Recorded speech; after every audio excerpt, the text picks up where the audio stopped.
سورہ ہمزہ، سورہ ہمزہ کا تعارف۔ مقام نزول، سورہ ہمزہ مکہ مکرمہ میں نازل ہوئی ہے۔ آیات، کلمات اور حروف کی تعداد، اس سورت میں 1 رکوع، 9 آیتیں، 30 کلمے اور 130 حروف ہیں۔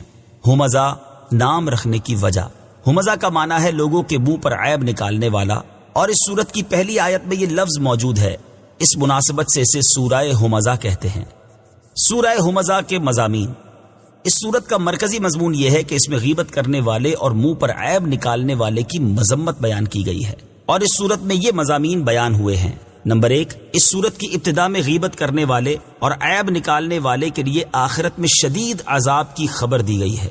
نمبر 2، ان لوگوں کی مذمت کی گئی ہے جو دنیا کا مال جمع کرنے کے ایسے حریص ہیں جیسے انہوں نے دنیا میں ہمیشہ رہنا ہے، اور یہ بتایا گیا کہ انہیں جہنم کے اس درکے یعنی طبقے میں پھینکا جائے گا جہاں آگ ان کی ہڈیاں پسلیاں توڑ ڈالے گی۔ سورہ عصر کے ساتھ مناسبت، سورہ ہمزہ کی اپنے سے ماں قبل سورت عصر کے ساتھ مناسبت یہ ہے کہ سورہ عصر میں بتایا گیا تھا کہ نیک اعمال کرنے والے مسلمانوں کے علاوہ ہر انسان خسارے میں ہے، اور اس سورت میں اس شخص کی ایک مثال بیان کی گئی جو آخرت میں نقصان اٹھانے والا ہے۔ بسم اللہ الرحمن الرحیم۔ ترجمہ، اللہ کے نام سے شروع جو نہایت مہربان رحمت والا ہے۔ ویل لکل ہمزۃ لمزہ۔ ترجمہ، اس کے لیے خرابی ہے جو لوگوں کے منہ پر عیب نکالے، پیٹھ پیچھے برائی کرے۔ ویل لکل ہمزۃ لمزہ۔ اس کے لیے خرابی ہے جو لوگوں کے منہ پر عیب نکالے، پیٹھ پیچھے برائی کرے۔ تفسیر صراط الجنان میں ہے، یہ آیتیں ان کفار کے بارے میں نازل ہوئیں جو سرکار دو عالم صلی اللہ تعالی علیہ وآلہ وسلم اور آپ صلی اللہ تعالی علیہ وسلم کے صحابہ کرام پر اعتراضات کرتے تھے اور ان حضرات کی غیبت کرتے تھے، جیسے اخنس بن شریک، امیہ بن خلف اور ولید بن مغیرہ وغیرہ۔ اور اس آیت میں مذکور حکم ہر غیبت کرنے والے کے لیے عام ہے۔ غیبت اور عیب جوئی کی مذمت۔ ایک اور مقام پر اللہ تعالیٰ نے ارشاد فرمایا، یا ایہا الذین آمنوا اجتنبوا کثیرا من الظن ان بعض الظن اثم ولا تجسسوا ولا یغتب بعضکم بعضا أيحب أحدكم أن يأكل لحم أخيه ميتا فكرهتموه واتقوا الله إن الله تواب رحيم۔ ترجمہ، اے ایمان والو، بہت زیادہ گمان کرنے سے بچو، بے شک کوئی گمان گناہ ہو جاتا ہے، اور پوشیدہ باتوں کی جستجو نہ کرو اور ایک دوسرے کی غیبت نہ کرو۔ کیا تم میں کوئی پسند کرے گا کہ اپنے مرے ہوئے بھائی کا گوشت کھائے؟ تو یہ تمہیں ناپسند ہوگا، اور اللہ سے ڈرو، بے شک اللہ بہت توبہ قبول کرنے والا مہربان ہے۔ اور حضرت انس بن مالک رضی اللہ تعالیٰ عنہ سے روایت ہے، حضور اقدس صلی اللہ تعالی علیہ وسلم نے ارشاد فرمایا، میں معراج کی رات ایسی قوم کے پاس سے گزرا جو اپنے چہروں اور سینوں کو تانبے کے ناخنوں سے نوچ رہے تھے۔ میں نے پوچھا، اے جبرائیل، یہ کون لوگ ہیں؟ انہوں نے عرض کی، یہ لوگوں کا گوشت کھاتے یعنی غیبت کرتے تھے اور ان کی عزت خراب کرتے تھے۔ حضرت راشد بن سعد رضی اللہ تعالیٰ عنہ سے روایت ہے، رسول اللہ صلی اللہ تعالی علیہ وآلہ وسلم نے ارشاد فرمایا، معراج کی رات میں ایسی عورتوں اور مردوں کے پاس سے گزرا جو اپنی چھاتیوں کے ساتھ لٹک رہے تھے، تو میں نے پوچھا، اے جبرائیل علیہ السلام، یہ کون لوگ ہیں؟ انہوں نے عرض کی، یہ منہ پر عیب لگانے والے اور پیٹھ پیچھے برائی کرنے والے ہیں، اور ان کے بارے میں اللہ عز و جل ارشاد فرماتا ہے، ویل لکل ہمزۃ لمزہ۔ اس کے لیے خرابی ہے جو لوگوں کے منہ پر عیب نکالے، پیٹھ پیچھے برائی کرے۔ اللہ تعالیٰ ہمیں غیبت اور عیب جوئی جیسے مذموم اعمال سے بچنے کی توفیق عطا فرمائے، آمین۔ الذی جمع مالا وعددہ۔ ترجمہ، جس نے مال جوڑا اور گن گن کر رکھا۔ الذی جمع مالا وعددہ۔ جس نے مال جوڑا اور گن گن کر رکھا۔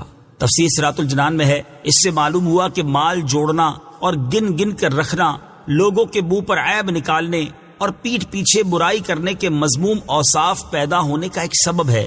ہمارے معاشرے میں مالدار لوگوں کی ایک تعداد ایسی ہے جو اس مرض میں بری طرح مبتلا ہے۔ اللہ تعالیٰ انہیں ہدایت عطا فرمائے۔ مال جمع کرنے اور گن گن کر رکھنے کی مذموم صورتیں۔